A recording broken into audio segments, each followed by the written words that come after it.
Hannah Kesler. This gal started her own bank at the age of 18, and then you became a self-made millionaire by the age of 24? I did. Hannah Kesler is a money mentor. She's known as the single millionaire chick. With advice on how to stop living paycheck to paycheck. Money Starts with your mindset. How you think about your money is going to greatly impact how much money that you have.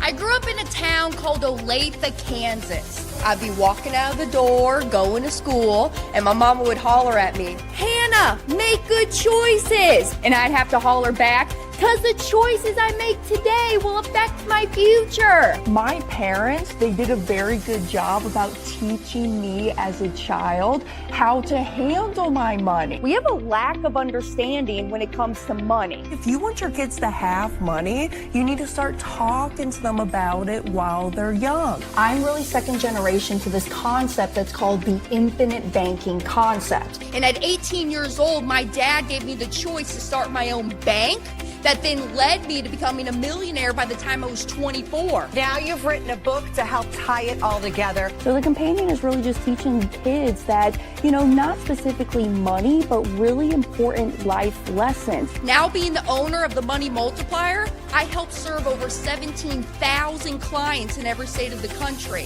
Where can people get the book? HannahKesler.com. Hannah spelled the same way forwards and backwards, Kesler with one S. Also, I got my podcast show, the Money Multiplier Podcast. And make good choices today, because the choices you make today will affect your future.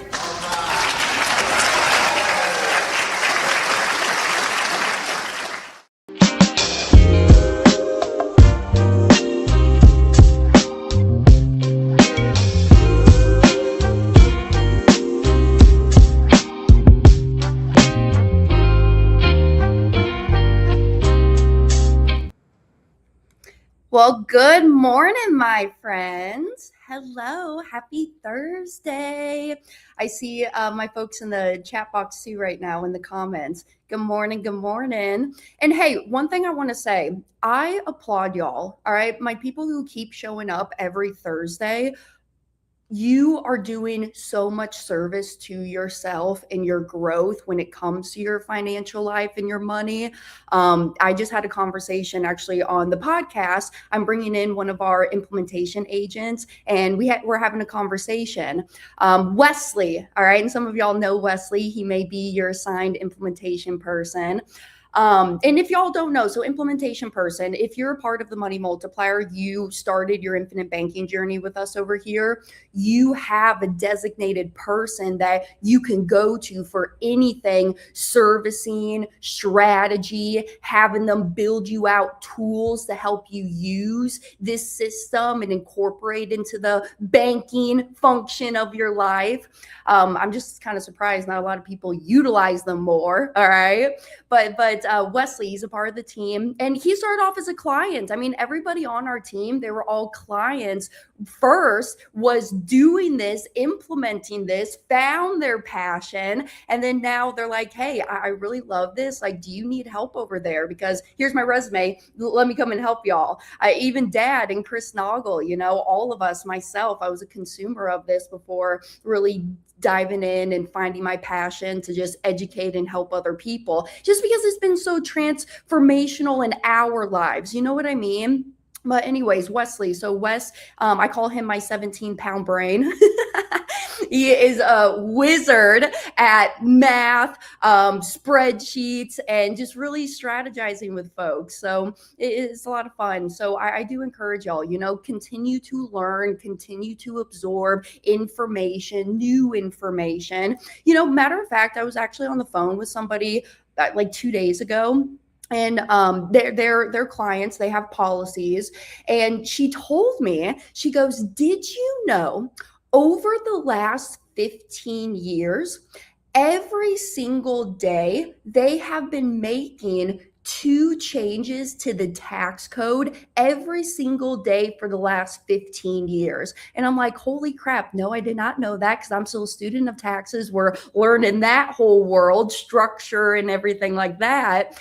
And you just got to continue on with your education, because things are changing, even like as an investor, the markets are always changing. People's buying behaviors are always changing. So you got to get in the know. And that is what kind of leads me into one of the principles that we talk about a lot, especially with becoming our own banker, is don't ever hit the arrival syndrome. Okay. You got to keep absorbing. You got to keep learning, because if you have hit that arrival syndrome, you believe that you know everything there is to know on this planet, and you can't absorb or learn anything that's new. And my mentor, he would say, you might as well just rot and be dead at that point, because then what's the purpose of this life, right? So don't ever hit that arrival syndrome. That's really a big, big takeaway that I want y'all to lead with, just in all different avenues of your life. And then the second one, as we kind of get into the conversation today, I know I've been kind of foreshadowing this for the last 2 weeks or so, but we have done a case study. Okay, so Craig Yenny, he's a part of the Money Multiplier team. We call him a freak in the sheets. All right, no, not you dirty little thought listeners. A freak in the spreadsheets. Can't take y'all anywhere. But he loves spreadsheets. He loves numbers. He has the IT background. He's almost like my mama with their engineering background, being a nuclear engineer. Like I always say, that's as analytical as they can come. But he took 7 months. About a year ago is when he did this case study, and we've been making some content on it. I've just never come to Money Mornings and have shared this content quite yet. But this was about a year ago when he took 7 months to digest all of the math behind the 2 philosophies, if you will, of buy term and invest the difference versus the infinite banking concept, and utilizing the cash values to go buy the investment.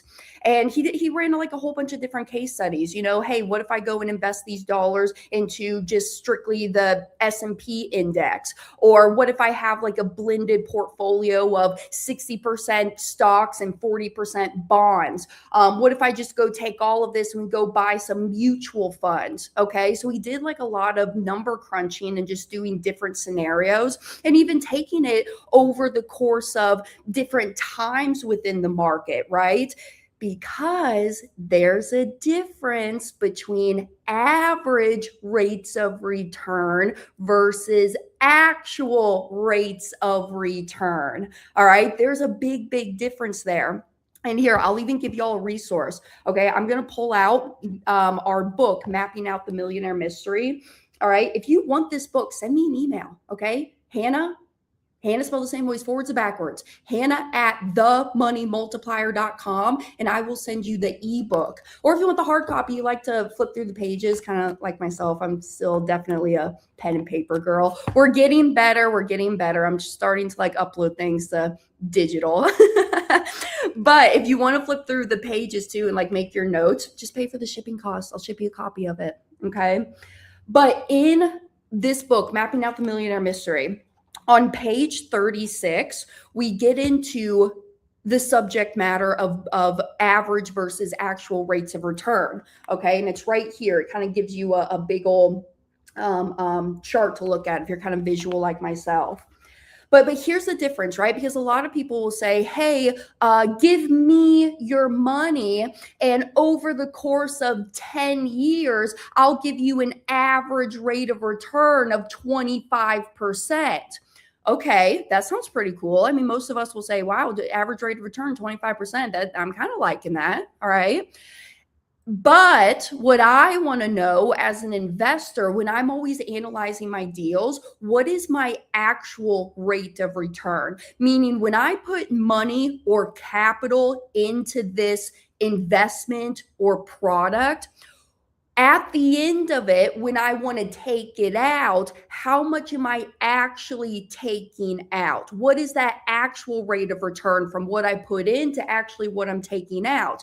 And y'all, this could go even, I want to do like a whole series on this because it can go deeper into like fees. Okay. If you have a financial advisor, that 1%, let's even call it fee that they may be charging you on your portfolio, y'all, that can start adding up over time. All right. Even the SEC has a report. I'll send you the report too. Okay. I mean, seriously, just holler at me. I'll send you all these resources. Go do your own study. Don't just always take my word for it. Okay. Think for yourself in question has been a trending topic over here for some time. But that SEC report even goes into how fees can impact your portfolio. So look at the fees after the investment. Look at the taxes after that investment. What are you actually walking away with? So with that example, here's just a very high level basic number example. Let's say that I'm your financial advisor. All right, let me be clear. I am not a financial advisor, not here to give financial advice. I am just educating and I'm telling you what I'm learning up to this point in my life. All right. But let's make believe I am your financial advisor. And I come to you and I say, hey, I am going to get you an average rate of return of 25% over the next 4 years. You want to do it with me? And you raise your hand and you say, yep, Hannah, I want to come and do that with you. Okay. So here's what you're going to do. Year one, you're going to give me $100. $100 goes into this portfolio. And in year one, I increase that money to $200. So year one, I have 100% increase in the first year. I started with $100. Now I'm up to $200. Now we do understand that investing, it involves some risk. Okay. Especially if I'm going in the markets or anything, right? I mean, investing does involve some risk. You got to also look at your risk management there. How much are you willing to risk? Okay. And so in this example, year two, I start off with $200. And in this year, there's a loss within the market, we'll call it. And I lost $100. So now my ending balance in year two is $100. So that means my portfolio just decreased by 50%. You follow me? Year three, I'm starting off with $100 in my investment account. Then it increases to $200 again. We had a good year within the market. So that's another 100% return, year three. Year four, I'm starting off with my $200, but there was a downtime in the market. I dropped 50%. Now my ending balance is $100. Just within those 4 years alone, all right, if you take all of what you made over these 4 years, take 100 minus 50 plus 100 minus 50. If you take this, divide it by 4, 100% essentially, I just got you 25% of average rates of return within your portfolio. So you can't be mad at me because I told you from the get-go, I'm going to get you 25% returns, average rate of returns over the next 4 years. But what I am looking at, like when I'm looking at my portfolio and my investments, I'm looking at how much did I start with and how much did I end with. $100 is what I started with. $100 is what I ended with. So do you see why you got to look even deeper beyond the picture of just looking at interest rates and, oh, what am I getting as an interest rate over here in my mutual fund or this private lending deal that I'm doing? You need to look at all of the moving parts, the taxes, the fees, the volatility, even the longevity, right? I mean, as an investor, I think a lot of us can get kind of hung up, especially like in the private lending world, because yeah, it's fun. I mean, me being a private lender, I will not do a deal any less than 12 months, but I will not push it further any more than 36 months. Okay. I don't want to be so locked up within that specific lending deal just right now. That's just my rules for myself right now. Could it change in the future? Absolutely. It can change in the future.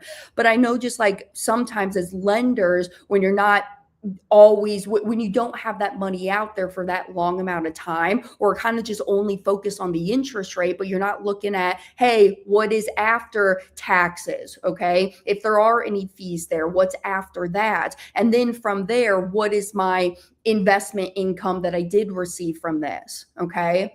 So we got to look at actual rate of returns is the moral of what I'm trying to say. How much did I put in versus how much am I taking out? Okay. Now, there is a quote by Will Rogers. Okay. And we say this quote a lot.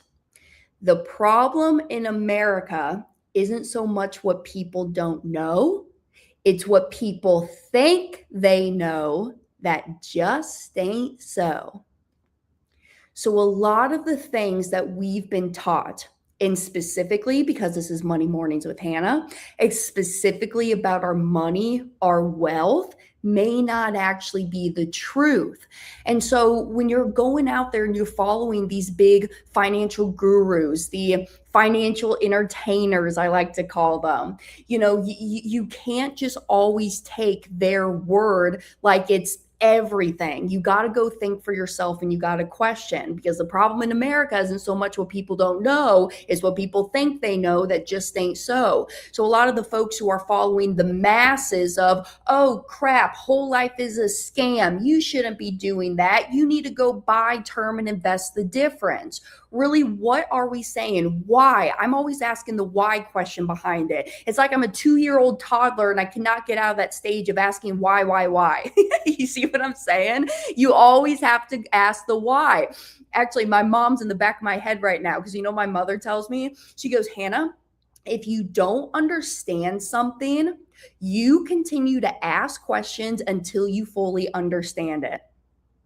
Okay, Mom, you got it. And it's helped. It's helped me. I mean, even evolving in this business, this career, working with the life insurance companies and the underwriters, I'm asking, well, why do you think that way? Why are you rating it that way? Why? Hold on, let me get a sip of coffee.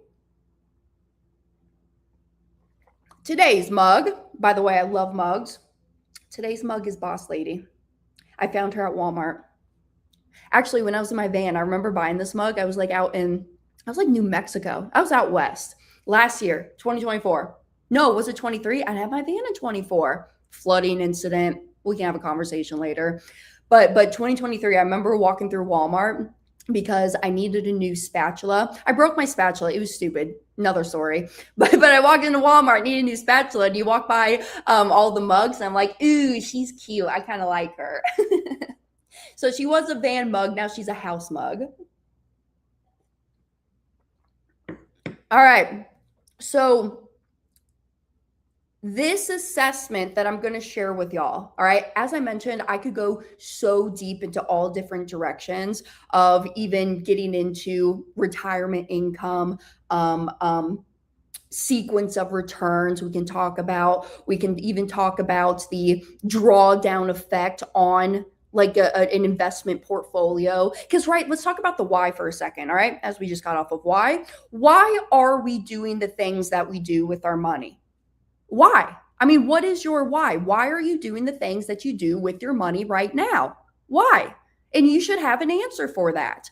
My answer is that my mindset is around money is nothing but a tool. It's just a means of exchange. And money allows life to be easier, for me to have choices, for me to have freedom. So I want to utilize this tool to go work for me. And then I can take my freedom back by doing whatever in the hell I want to do with my time. That's my why. All right. Maybe my why is going to change. Actually, I'm looking out the window right now. My 2 kitty cats are over here. Maybe they're my why too, but I can't really leave money to my kitty cats. You know what I mean? But, as I develop and as I have a family, my why is always going to be changing, and your why may be different than mine. Maybe you are more into wanting to start charities and maybe start your own church or run a club of helping low income kids to develop maybe social skills. I don't effing know, but you may have a different why, and you need to get clear on what is your why. And then once you have a clear direction of why you're doing what you're doing with your money, then it gets to where should that money be stored. So this is why me and what I do in my life is I'm storing my wealth within my whole life policies. So if you are kind of new to the show and this channel, let's just kind of do a quick recap for a second. Why do we utilize whole life? Hannah, I've always been hurt, or I've always been told and taught that whole life is terrible. It's just expensive insurance. Why would I ever use whole life to build my wealth? That makes no sense to me because, in my opinion, it's only there for the death benefit reasons. And I don't need death benefit because I'm self-insured. Another conversation we can get into. But whole life, okay? When I'm talking about whole life policies here for this discussion, I'm talking about specifically engineered whole life policies that allow you to have immediate access to cash value. Okay, so when a whole life policy is designed properly, and you got to make sure it's designed properly to have access to the cash value immediately with the mutually owned insurance company, when that policy is designed correctly, it can operate and act as a place to warehouse your money and be able to use your money. So when I think of my whole life policies, when I put a premium into the policy, because it is a premium that I'm putting into it, a lot of the times we're thinking about the premium as, oh, it's a payment. It's an expense to me. But when I think about my policies, I think about my premiums like it's a deposit. It's me paying myself first. It's a deposit into my private account. Just like how you make deposits into Wells Fargo, Bank of America, you're making deposits into somebody else's bank. I'm making my premium deposits into my private bank, aka my whole life policy that's designed for high immediate cash value. And what I can do is immediately within 30 days, there's a cash value in there. And if I have an opportunity, I can go and take out that cash value, go buy the investments, go buy my expenses, go pay down debt, go pay the tax bill, go pay the college tuition bill. Matter of fact, did you see my video just last week? I put my niece to work. Put her in some marketing content because actually we just got back. I know last week I was up there in Tuscaloosa, Alabama, and we just got back last Saturday. I think it was Saturday. All these days start to blend together when you're on the road. But we came back home on Saturday, and we're up in Alabama touring those colleges. And Tori has policies. Her dad also has policies on her. And what they're going to do is when they need to go and pay the tuition bill for college, obviously she's going to go out and try and get scholarships and all that stuff, use what you can, right? But they're going to start taking out the cash value to go fund that tuition bill for Tori, because she is such a sorority girl. She wants to go rush. She wants to go live that college life. She loves it. This very, very smart girl, though. I'm very excited for this next phase of her life, though. But they're going to use the cash values from the policies to go pay for the tuition bill. So there's no limitation to what you can use the cash value in your policy for, okay? So when we get into the discussion of buy term and invest the difference versus whole life, what does that actually mean? There are financial entertainers out there, and really where buy term and invest the difference really started to pick up wind as a concept was back in the 70s. And what it means is instead of going and buying the expensive whole life policy, instead buy yourself a cheap term policy. And then whatever it would have cost you to buy the whole life and that same amount of death benefit, Take that money, and that's what you should be investing with. And the big financial entertainer that I'm speaking about right now, that's also in my title, you can connect the dots. He's always going out there and he's talking about his 12% mutual fund returns, 12% every year mutual funds. Well, first of all, have you ever gone and done that research? Can you really get the 12% within those mutual funds? What is my actual rate of return? What did we just talk about? Actual versus average. What is my actual rate of return within that 12% mutual fund?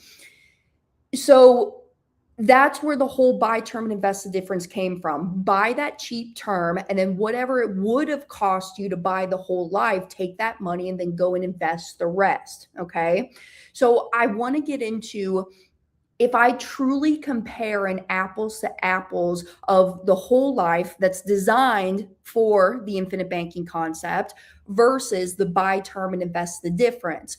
If I take both of those scenarios, apples to apples, and instead of just investing the rest directly, what if I use that whole life cash value to do the same exact investment? What is the differences? Okay. It's like I'm starting on my start line and we should give these people names. Termy, like Timmy, but Termy.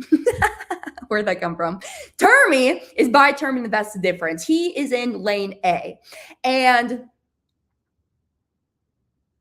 Banky, why do I want to call him Banky? These are terrible names. We are not on the ball today. But Banky is my IBC policy, all right? And then I'm going to use Banky. Banky's in lane B. You can't forget it. B equals B. Banky is going to use the cash value from his policy to go and invest, all right? And I want to show y'all a visual. Here, let me add this to stage, okay? And I'm going to kind of walk through the differences here. This visual is showing our funding into these policies. Okay, so here's the thing. Now, also, this is a resource and a tool. Okay, there is a whole 53 pages that I can send you this comparison. If you really want to get deep into it, send me an email, hand out the money multiplier. I'm going to send you this white pages here. Okay. But if I compare these apples to apples, okay, we are using the case study of $25,000. All right, $25,000. And this is going to get us a $600,000 death benefit from our whole life and from the term life. And what's happening here, and let me just kind of go up. Let me give you the term sheets because this will be a lot easier. With the same individual, okay, age 30, male, same health rating, standard on tobacco, 30-year-old male, 30-year term policy, $600,000 of death benefit. The annual premium is going to be $1,076 each and every year. So in my term analysis, what is that difference? The $25,000 minus my $1,076, that leaves me with $23,924 to go and invest with each and every year. You following? In the whole life policy, doing the same apples to apples comparison, let me scroll up here. $25,000 of premium, and how this policy is designed for my IBC vets, if you want to get into deeper, how this is designed is 40%, 10,000 is going towards the base, and 60%, the 60%, the 15,000 going towards the paid up additions. All right. Now, there's some little nuances, and we can talk about this if we want to, but just for the purpose of the show, I just really want to compare like an overview concept of it, okay? And again, I can send you this white paper here. So the whole life policy is designed a 40-60 split. Now, are there ways that you could design a whole life policy to have even more cash value in the first year? Absolutely. If you've been hanging around for some time, you understand that there's differences between, hey, instead of 60% of my premium going towards the paid up additions, what if it's 75%? What if it's 90% going towards the paid up additions? What's the difference there? We can maybe do a segment on all of that here sometime soon. All right, but here's my apples to apples, right? 25,000 annual premium, 40/60 whole life, and then my term policy, my 600,000 of death benefit, and that's costing me $1,076 a year, which leaves me a leftover of $23,900 that I can now go take out and start investing. So here's the big synopsis, okay? If I just look over the next 35 years of specifically what's happening within the policy, you see your amount that's going in here, the amount towards the whole life and the term life policies. It's more so just the whole life. This one's the amount going specifically towards whole life. Term, we know the term costs there, right? Over the next 30 years, it's going to cost us $1,000 a year to keep this $600,000 of death benefit. So take a screenshot. You can look over that.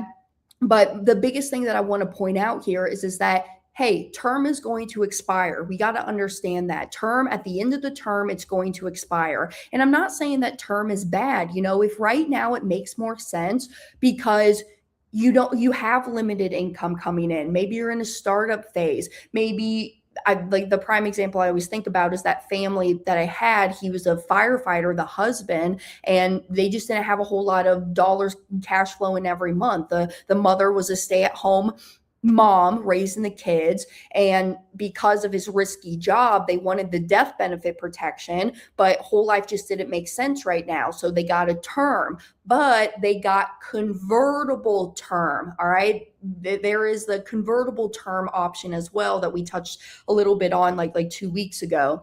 And convertible term, just high level, all it means is that you can convert the term into whole life and not have to do any underwriting to get that permanent death benefit approval. Okay, so you're essentially locking in that death benefit. So what you could do literally is, even with this in this analysis of this term death benefit, they could, if this is a convertible term policy, they have 30 years that they could convert that 600,000 of death benefit of the term death benefit into whole life coverage. So just a thought there. All right, let me remove this, come back to screen. So we're using the same analysis here, cash value versus just investing directly into the S&P 500. My question now becomes, which one do you believe is going to outperform, okay, in the long run? In the long run, which one do we think is going to outperform? And you can put it in the chat box if you desire. But answer that question. Is it going to be buy term and invest the difference, or is it going to be the infinite banking concept? Put it in the chat.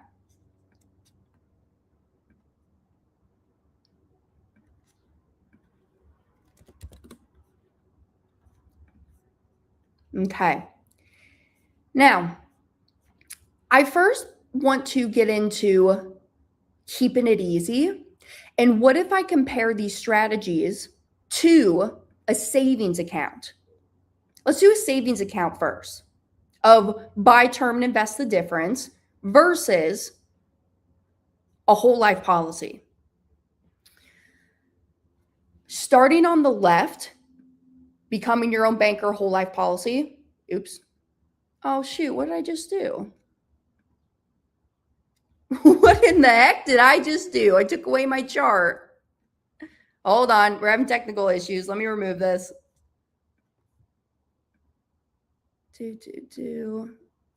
Let's pull up another one. I also just updated my Adobe, and I think that's probably what's giving me issues here. I'm trying the trial. Here we go. Go back down to page 31. All right, don't highlight it, Hannah. Copy that. Okay. Here are my two different charts between just utilizing a savings account, okay? Because a lot of the times, like even when I started to get into the infinite banking concept, I would look at my policy like it's nothing more than just my glorified savings account. That's how I started to understand it. Instead of holding my savings at the bank and the banker is paying me pennies, taxable pennies, to store my money there, and then they were using my money and making a good living off of it. Instead, I'm just going to take my monies and place it within my savings account, the policy. So let's just look at like the differences here just real quick. If I compare the whole life strategy versus a 1% savings account versus the 3% savings account, and then the 4.5% savings account, what is truly the difference between the cash value in them and even the death benefit? Because remember, I'm still going to go buy that term and then take the rest and then just put it into the savings account. In my 1% savings account, by year 8 is when my policy exceeds it. It's when my policy exceeds the cash value. And I'm just strictly looking at cash value right now. In my 3% savings account, my policy exceeds it in year 11. And then in my 4.5% savings account, my policy cash value exceeds at year 18. Hannah, but that's not very fun. So what you're telling me is that in the early years, the savings accounts are winning. Yes, they are winning in the early years. Okay. This is why you have to look at the longevity of things. Quoting, not Will Rogers, what is his name? Rick Warren. Life is like a marathon. Doesn't matter how you start, it only matters how you finish. This is the game of life. If you go back to the few episodes ago where I got into why do I put my money in the policy before I invest, I use the analogy of the tortoise and the hare story, okay? You taking your money that you bought your term policy with and then just set that money into a savings account at the bank, you're going to be the hare. You are going to beat me in those early years. However, as time goes on, me, the tortoise, I'm now going to catch up to you and I'm going to continue to win that race all day long. Because let's be real, y'all, a lot of the things that a lot of IBC practitioners just fail to kind of really mention or talk a whole lot about is that there is a capitalization phase in the policy. Look at the policy as like it's you starting a business from scratch. There is a capitalization phase. Anytime you go start any business venture, you got to build up the capital. And that's why year 1, when you put $1 of premium into that policy, you are not going to have access to dollar for dollar quite yet. I think we know that, but it's just nice to reiterate it sometimes, okay? Because a lot of y'all will get you kind of get to this like boring middle. What's kind of funny is I've seen people, and I've even done this like within my own like gym experiences. All right. And like continuing my workout journey, you get to that point where you're starting this workout journey, you are building up the muscle, you're seeing the results, you're seeing the weight shed off little by little. But then you kind of get to this boring middle period and you're like, oh my gosh, I'm just not seeing any movement. I'm doing all the right things. I'm eating the right foods. I'm minimizing my carbs. I'm drinking less alcohol. Like, why am I not moving? And then you get to the end of that boring part and then you start to see the results go more and more and more. And most of the time that's when people stop, is because they get to that boring middle part in the policy. It's about year 3, y'all look at it and you're like, oh, I thought I would be making my cash on cash at this point.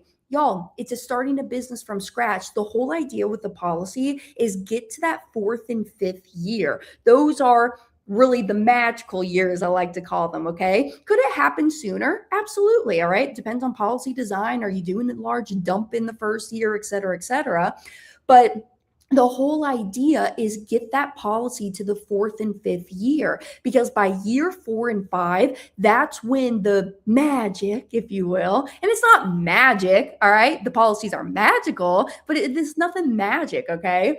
Where there has been so much of that uninterrupted compounding happening. Dividends are getting paid out. You continue to capitalize into that policy of the premiums that you're putting into it. that by that fourth and fifth year is my cash on cash years. When I put $1 into this policy, now my cash value is growing by that same dollar plus sum. All right, fast forward. Okay, can you see why? Literally, my dad hit me up this week and he goes, hey, I'm now insurable. And what I want to max out my insurability on me and your mom right now. Can you go and find me what the max that we can dump into our policies and how much of that max death benefit we can get? And then he's also having the conversation now. He's also going after long-term care policies. And sorry, I feel like I'm throwing so much at y'all today, but long-term care is something that is also very important. You got to protect your wealth, protect the vault. But anyways, so even Pops, hey, you already have so many buku bucks of death benefit on your body. Why are you continuing to buy more policies on yourself? Why are you starting more and more policies as time goes on? And Dad's mentality, because, he's a money man. He loves to go and make money. He's an investor. He's a business owner, right? And Dad looks at the policies as starting that business from scratch. And he's like, well, hey, if I start this business and I knew guaranteed that it was going to break even by the fourth year, and then every single year after that, I have profits greater and greater than the year before, how many of these businesses do I want in my lifetime? And he's like, infinite. I want as many as I can get and I can gobble up, right? So putting it back on the screen. So here's our differences, right? In the policy, in the long term of it all, the policy is always going to outperform and outwin. It's because uninterrupted compounding is on our side. We're getting on the right side of compound interest. And also, you're always going to have that death benefit there, a tax-free wealth transfer to your beneficiaries, to your heirs. I didn't even, honestly, in this example here, Craig is not even taking into consideration the taxes inside of these savings accounts, okay? Because that's a whole other analysis, and it is in this white paper. But what if you take even just the taxes on the savings account versus the tax-free growth that's happening inside the policy? Okay, you see why it's important to just look a little bit deeper. All right, so that's my savings account analogy. Now I'm going to go down here. I want to say, just looking at my notes, I want to say it's on page 37 now. 37. Okay. Now with this analysis, I am going in here and I'm comparing mathematically buy term and invested difference versus the infinite banking concept. And this is using the S&P 500 index, okay? Only the S&P. Are there other case stories in this white paper where we get deeper into, well, hey, what if I have a blended portfolio? Yes, there's other case stories that you can go deeper into, but just to keep it simple for conceptual reasons, for the masses, because this is what the masses are doing, is following this information, then going directly to S&P. And a lot of the times just folks aren't diversifying, if you will. So it is important to diversify sometimes. What's going to happen in volatile markets? How are you hedging against volatility? I digest. But we're using the cash value from the policy and investing that money into the S&P, the same exact investment. And when Craig did this, he took this over a 20-year period of the S&P to compare these to apples. And what's happening, okay, if you've been tuning into the infinite banking concept, well, Hannah, when I go and take money out of my whole life policy, I'm taking out that money in the form of a policy loan. So when I take out that policy loan, I am being charged that simple interest on the policy loan because I'm using the insurance company's money. I'm not touching my actual money. And that's a big thing that I just need to kind of get off my chest too. You are not using your money. When you are borrowing from the whole life policy, you are not using your money. You're using the insurance company's money. You're putting your your death benefit up as collateral, and you're taking a loan from the general funds of the insurance company. And you can take up as much of whatever that cash value is that's inside of your policy. Simple analysis, a home equity line of credit. Use that as an analysis here. The death benefit equals the value of your house. The cash value equals the equity that you have built up inside of your house. The cash value is just the equity inside of that policy contract. So when we're taking out these policy loans, we are borrowing from the general funds of the insurance company. We're using their money. And when we use their money, they're charging us that interest rate, that simple interest rate. And right now, as we sit here in June of 2026, policy loan interest rate, depending on the insurance company, can be anywhere from 4% up to 7%. So just with the companies I personally do business with, okay? Contractually, okay, now I'm going so deep in the weeds. Contractually, though, it can be anywhere from 0 to 8, okay? It can never go any higher than 8 because contractually it can't go any higher than 8%. So if I'm going to take my cash values from my policy, Hannah, and go make these investments into the S&P 500, I got to make sure that I'm paying back my loan interest, because you're always telling me don't always pay your loan interest. And that's correct.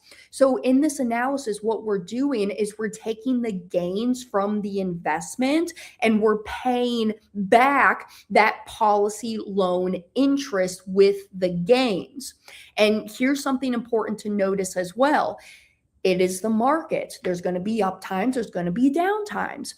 In the down times of the market, when Craig ran this analysis, he is not paying the policy loan interest now. All he's letting the policy do is take the cash value from the policy to pay directly that policy loan interest. So we're not using any gains, because there were no gains to be taken out of to pay the loan interest. So we're just letting that loan interest accumulate. All right. You see what I'm saying? Just to have that true apples to apples comparison.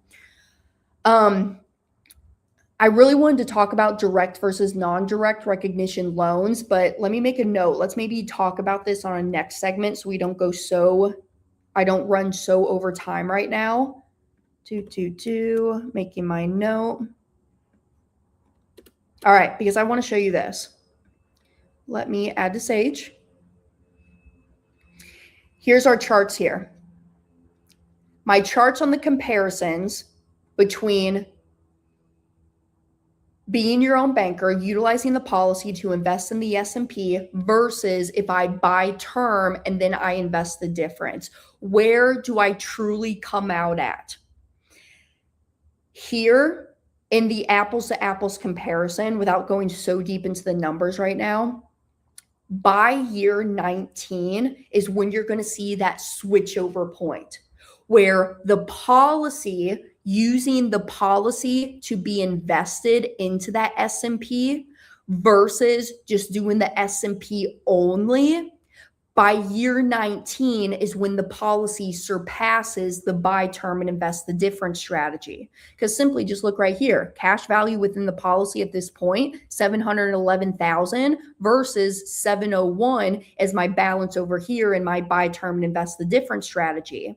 And at this point as well is when the death benefit even surpasses each other too. Because in a whole life contract, when you are working with a mutually owned insurance company and you're getting paid those dividends, how I design policies is that dividend goes back inside the policy, buying us more paid up additions. All right, I know that's a new term. Maybe not a lot of folks know that term, but we can get into it.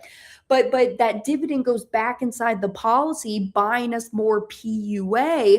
So its objective is it is showing up as cash value in the policy, but it also buys us a little bit of death benefit each and every year. So that's why in a whole life contract with a mutually owned insurance company, the death benefit continues to increase each and every year. So, when I'm looking at my portfolio hedging against inflation, what do I I want? I want something that's going to keep continuing to grow each and every year because of this fiat currency and that we live in this beautiful country we call America.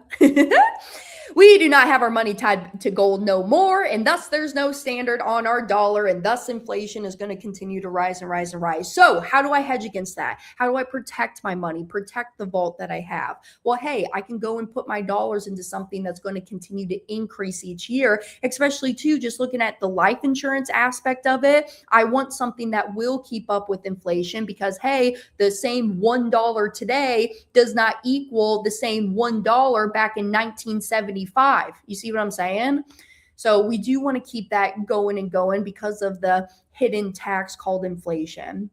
So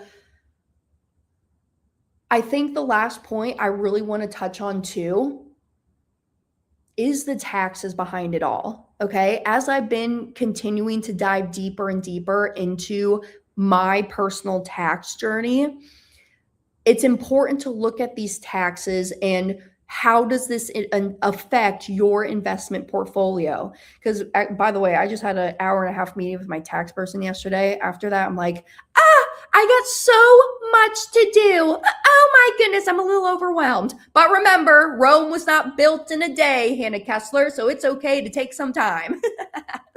But it's an evolving strategy. You got to make sure you're up to date on your books, up to date on your investments. Are you structured properly? So not to overwhelm y'all as well, but it kind of gets into a lot of these nuances. And y'all, this is why, okay, let me tell you, I'm going to speak it into existence because I do want it to happen. And I've been entertaining this idea.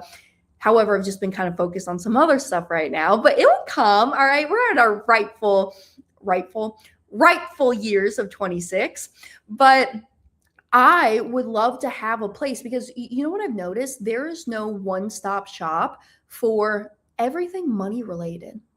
You have your CPAs, and now as I said that, I'm thinking of like family offices. I'm not going to talk about family offices. I'm going to talk about my everyday average American. We're just working the rat race. And we're trying to get out of this rat race. There is really no one-stop shop for everything at one place. If you want to go learn about taxes, here's Don Pendleton, here's Brent Carlson. If you're into the right now, the estate planning, building your trust, you need to form a new LLC, whatever it is. Go to this person if you want to talk about the infinite banking concept. Hey, I'm right here. Hi, my name's Hannah. Go to this person if you want to get into stock options trading, and there's like, everybody is so doing their own thing. They're experts in their own niches, which is great. But how can we kind of bring that together just to have like a money survival guide? You see what I'm saying? You see my idea? That's what I want to do. Whether it be like a masterclass that I do it on, maybe it goes into printed version, like a book or something like that. But that's my idea. We're going to work on that as I continue to evolve. All right. But here in the comparison, like I said, it's the tortoise and the hare story, right? Hey, are you going to beat me if you do buy term and invest the difference in the early years? Yeah, you're going to beat me. But at a point, I'm going to be the tortoise. What did I call that guy in lane B? Banky? Did I call him Banky? In lane B, Banky versus Termy. Banky is going to win by the 19th lap, we'll call it. Think of laps as like years around the sun, okay? Banky is going to beat Termy by year 19. Now, again, let me kind of scroll down on this PDF too, because here's something to look at. What about the tax implication of it all? Okay. Because even though taxable amount, or let me say it this way. What is the tax-free amount of $141,000? Again, average versus actual rates of return. What are my actual? Get in the know and get familiar with the word actual. If I have an investment account, let's say within the S&P, that's $141,000, how much do I need, or what is it really, I should say, after taxes, after I pay the tax on that money? And actually, after the tax, let's say it's at a 21% tax bracket, that's actually $111,000. Y'all, like even my folks who are putting dollars away into like retirement accounts, the 401ks, what is the actual distributions? Again, to go back to the why. Why are you putting money where you're putting it? Why are you doing that? You know, are you taking a look at longevity, taxes, market volatility? Are you looking at inflation, fees, commissions people are making on those accounts? You know, take all of that into your journey and don't just look at it as like face value. Truly open up the book, start reading, start getting in the know of your money and your financial life, because honestly, y'all, ain't no one going to care more about your money than what you do. You got to start taking it seriously. And I know it's kind of fun to go and play in the pastimes. You know, I've been really deep into Mario Party recently. Me and my girlfriends, we hop on Mario Party quite often and we will play at the end of the night. Okay. It's fun. That's what I like to do in my pastime sometimes. But I'm also being intentional by doing training. Personally, I do training every single day. I've been doing the training every day. Now, do I always do that? Heck no. All last week did I do any training? Heck no. I was with my family last week. But this week I really locked in and I've been doing some training, just even evolving my own mentality of what could I be doing better, right? And so I just urge y'all, you know, think deeper and look deeper just before, just not at that surface level of exactly what you're doing. Because there are, you know, even, I think we will do a part 2 on this, because think about it. There's even investor behaviors, right? We're not taking into consideration like investor behaviors and what you actually do, because think about it. What do the masses do when things start to suck out there in the world, the economy, politics, and the market starts going down because things are sucking?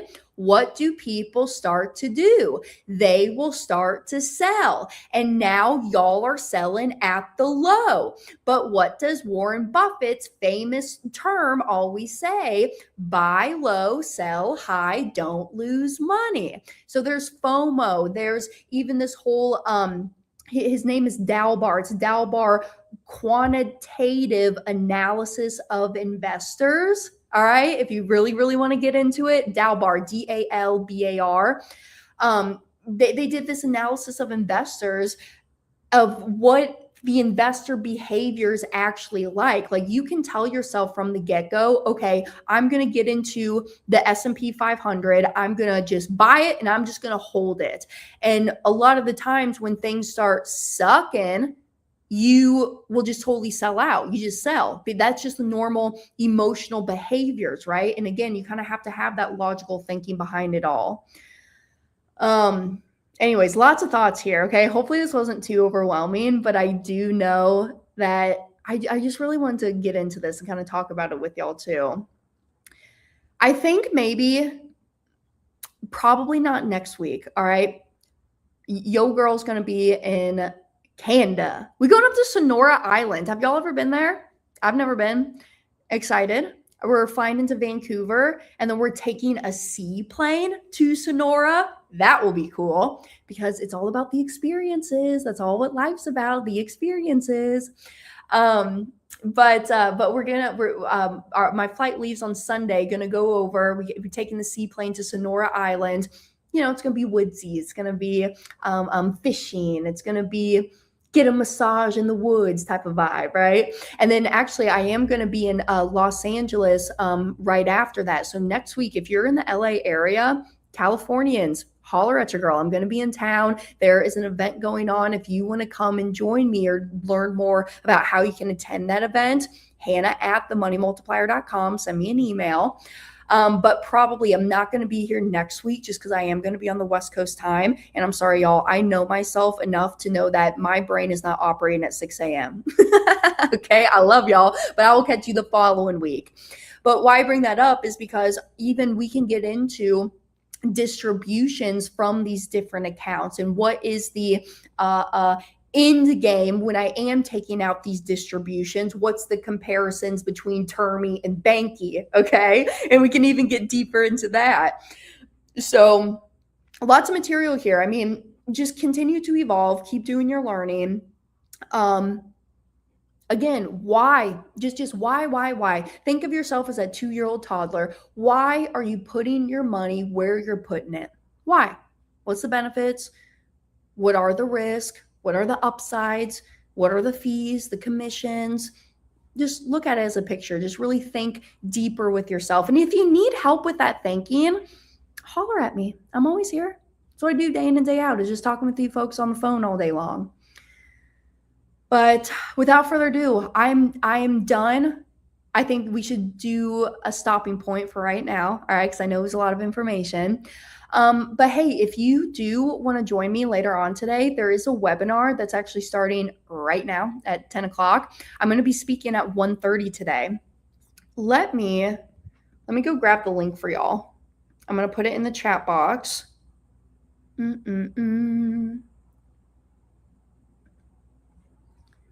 It's right. Oh, no, it's in my presentations folder. Here it is.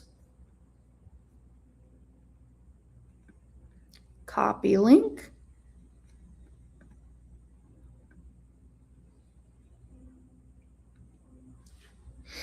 All right, I'm going to put this in the chat box for all of y'all. Come and join me later. Free webinar, okay? Free resource, free tools. Start today. Start maximizing your knowledge. I see Miss Tess over here. Good morning, Tess. I miss you. She says, I'm currently listening to 17 hours of annuities for dummies. I've studied annuities on and off as a life agent for years. I want to know what the dummy book is hitting on. What does the average person want to know? Yeah. And even sometimes too, like, it's important, even like as an educator, you always have to continue to put yourself back in that place of, what was it like to be a newbie? Hannah, I don't fully understand what the base premium is. I don't fully understand what the paid up edition riders are. What is a margin? What are yields? What is a delta? You know, there's all these fancy words, but when you really break it down, it can be simple, okay? If you really truly break it down and you take the time to do the studying, it'll be simple. You just don't know it right now. You're an amateur right now. You got to get to that professional status, okay? Because again, this is your financial life. It ain't my financial life. I'm cruising over here. I'm doing my own thing. But this is your financial life, and you need to get serious with it. All right.